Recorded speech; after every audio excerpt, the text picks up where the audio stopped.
Hey, and welcome to another 31 Days of Horror 2015 segment, Toronto After Dark edition. Yes, 10th anniversary of Toronto After Dark. And I'm here enjoying me some blueberry cereal. That's right. The reason why? It's twofold. We don't get no blueberry cereal up here, like hardly ever.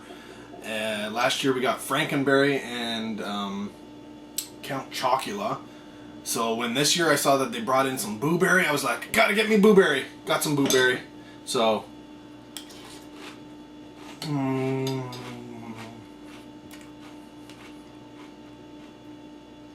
that's some good stuff.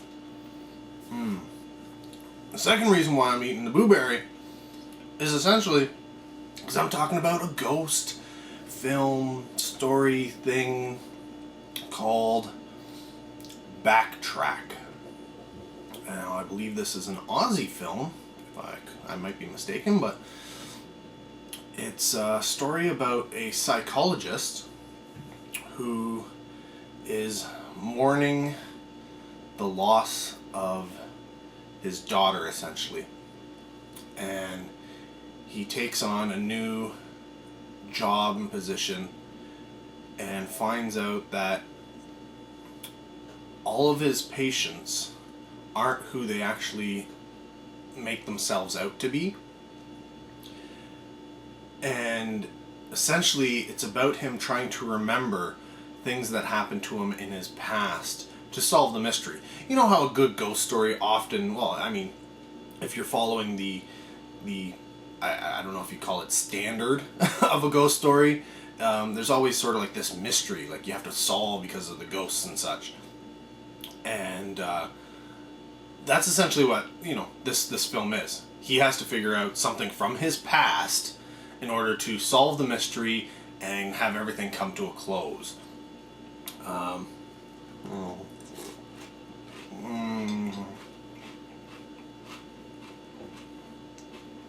So good. The film is directed by a guy named Michael Petroni, who hasn't really directed much before, but he is, I guess his claim to fame is his writing. He's a big time writer who wrote The Book Thief, Chronicles of Narnia, Voyage of the Dawn Treader,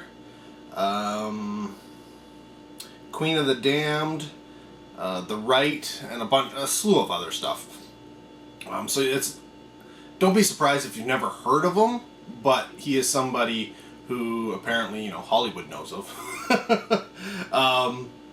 Again, like I said, it stars Adrien Brody. And if you don't know who Adrien Brody is, he's from The Pianist, or Pianist, however you like to say that. He's in The Grand Budapest Hotel, a film which I love. I love that film, so good. But if you want to go with genre films that he's been in, the new King Kong remake, or he essentially the main character from Predators.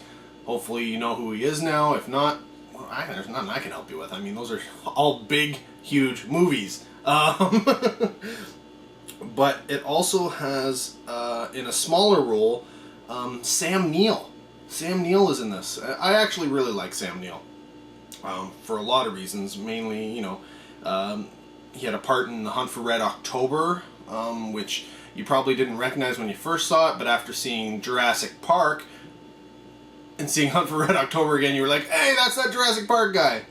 So yeah, he's also in Jurassic Park 3, and one of my favorite sci-fi horror films, Event Horizon.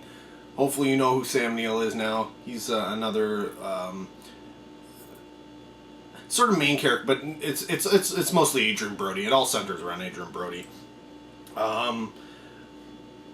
There's a few other names I want to mention who I was very, very happy to see. One is a girl by the name of Robin McLeavy, who hasn't been in a lot of stuff that you might recognize, but she was in Abraham Lincoln, Vampire Hunter, And one of my favorite films, The Loved Ones. Yes, she is in from The Loved Ones, and honestly, I just love that movie. I can't stress that enough. I'm sorry, I gotta eat some more blueberry.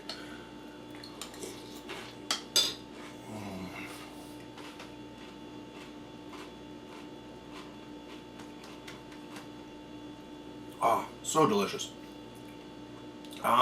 Another name, you may not know the name, but you should know the characters he's been, is Bruce Spence. Been around for ages and ages. He had parts in Star Wars Episode 3, you know, Revenge of the Sith. But you're going to probably recognize him most from Mad Max 2 The Road Warrior and Mad Max Beyond Thunderdome as, you know, the gyrocopter guy. I think his name was Jedediah. Yeah, it was cool seeing him in the film. Like, that was awesome. Because, yeah, honestly, he's one of my favorite characters from the Mad Max films. He's so good. He's so good. And finally, there's somebody who you've never heard of because she's never really done anything before. But she is worth mentioning, and that's Chloe Bayless, who plays one of the young patients, and probably the main patient that Adrien Brody is treating. And I would say she's like the secondary character, because she'd probably be in the film the most, outside of Adrien Brody. And yeah, I mean, the acting in this film is really, really good. The directing, despite the fact that he's never really directed before, is quite good as well. It really nails down that, that traditional sort of ghost story tale and the rules that you follow doing one of those things, right? So I was quite surprised at how well this was pulled off. It's often, you know, with these, despite the fact that they got Adrien Brody and Sam Neill, not to mention the other people in it, you know, to play parts in it, it was a really well told story. And I think maybe it's funny, one of the things about the film that's a little bit too much, and it happens most often in ghost stories, is when they climax and they try and wrap the entire story up at the end, they often tend to throw too much into the mix, and this film does a little bit of that. They have a lot of hurdles to get over in that end to make sure that the whole story wraps up and you figure things out, or at least the characters figure things out. And yeah, it's a common problem with a lot of ghost stories, where instead of a nice, you know, build up with, you know, the sort of like the peak moment, here's where you figure stuff out, and then let's climax, or usually they sort of uptick and then here's the moment. This one sort of has a big chunk of story development in the climax portion where,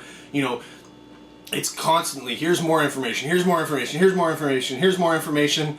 Oh, here you go, here's the full story. And it was just like, oh my god, like maybe you needed to draw that out a little bit more, but yeah, sorry.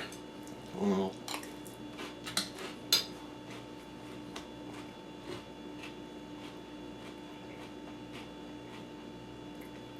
But other than that, Backtrack is solid. Now, it's funny, we watched Backtrack at the film festival, but they didn't even have a trailer for it yet. I don't even know if there's I don't know when it's going to be coming out. I don't know anything about release.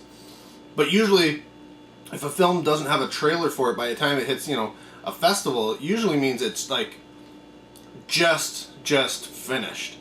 I don't know that that was the case with Backtrack. Maybe it is. I don't remember. But yeah, no trailer for Backtrack. Yeah.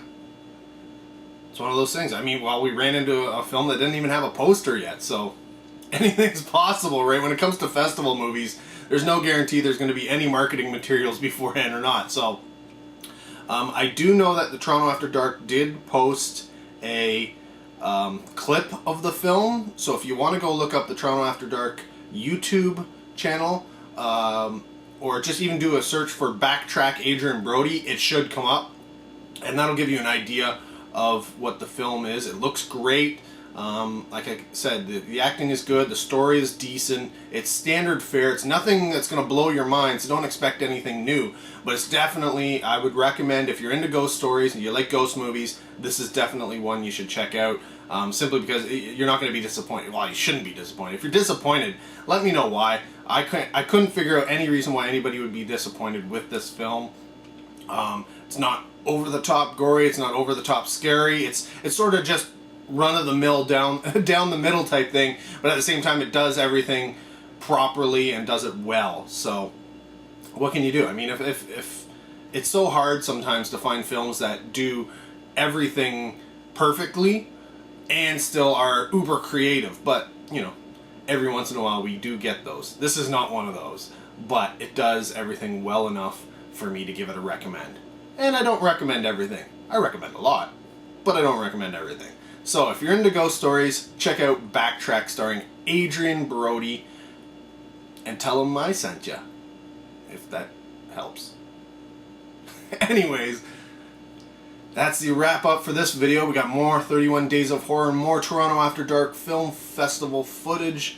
Well, not footage, but coverage to come. So until next time, take care. Have a good one. I'm going to eat the rest of this cereal.